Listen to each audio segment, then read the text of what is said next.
इस कहानी में गरीब लोगों की दुर्दशा और तानाशाहों के अत्याचारों का जीवंत वर्णन किया गया है। यह दिखाता है कि कैसे निस्वार्थता के साए में लोग अपने जीवन के लिए संघर्ष कर रहे हैं। उनके भीतर उम्मीद की एक किरण बसी हुई है। इसके साथ ही बच्चों और शिक्षकों की सामूहिक भागदौड़ की कहानी भी सामने आती है। यह हमें दिखाता है कि शिक्षा की सुरक्षा भी संकट में है। जैसे शिक्षा का अधिकार एक कठिन लड़ाई बनता जा रहा है। फिर एक नायक की कहानी उभरती है जो निर्दोषों की रक्षा के लिए खड़ा होता है। उसकी साहसिकता और मानवीय मूल्यों का प्रदर्शन हमें ये सोचने पर मजबूर करता है कि क्या हम भी ऐसे ही साहसी बन सकते हैं।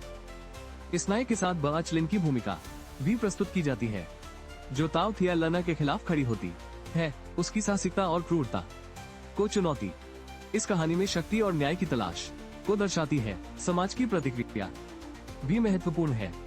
जब लोग ताओ थिया लर्ना के कार्यों के प्रति आक्रोशित होते हैं, यह दर्शाता है कि सामूहिक आवाज कैसे अन्याय के खिलाफ उठती है और न्याय की मांग करती है। इस कड़ी में ताओ थिया लर्ना की हत्या की पृष्ठभूमि भी प्रस्तुत की जाती है। वह अपने कार्यों के लिए कोई जिम्मेदारी नहीं लेता।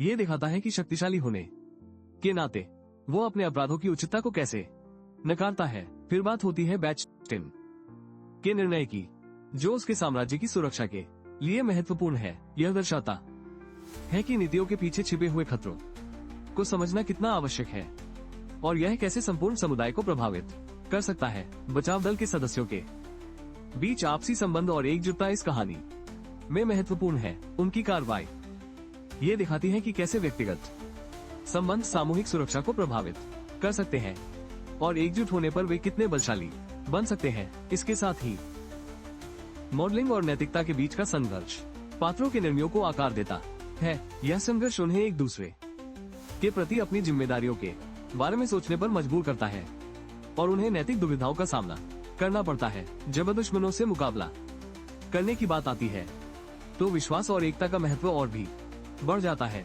जब लोग एक साथ खड़े होते हैं, उनका साहस बढ़ता है और वे कठिनाइयों का सामना बेहतर तरीके से करते हैं। बलिदान की भावना तब सामने आती है जब किसी का जीवन बचाने के लिए एक व्यक्ति अपनी जान देता है। यह सच्चा साहस दर्शाता है और हमें ये सोचने पर मजबूर करता है कि क्या हम भी ऐसी स्थितियों में यही करेंगे। कभी कभी समुदाय की सुरक्षा के लिए कठिन निर्णय लेने पड़ते हैं। यह दर्शाता है कि एक नेता को अपने लोगों के लिए क्या क्या सहन करना पड़ सकता है और किस प्रकार के फैसले लेना जरूरी होते हैं। इस कहानी में मुख्य पात्रों के बीच तनाव और संघर्ष भी दर्शाया गया है जो आगे की घटनाओं को प्रेरित करता है। यह संघर्ष उन्हें मजबूर करता है कि वे अपनी सीमाओं को पार करें और कठिनाइयों का सामना करें। संघर्ष के दौरान पात्रों के बीच व्यक्तिगत संबंध और भावनाओं का महत्वपूर्ण प्रभाव देखने को मिलता है। यह दर्शाता है कि किस प्रकार से आपसी रिश्ते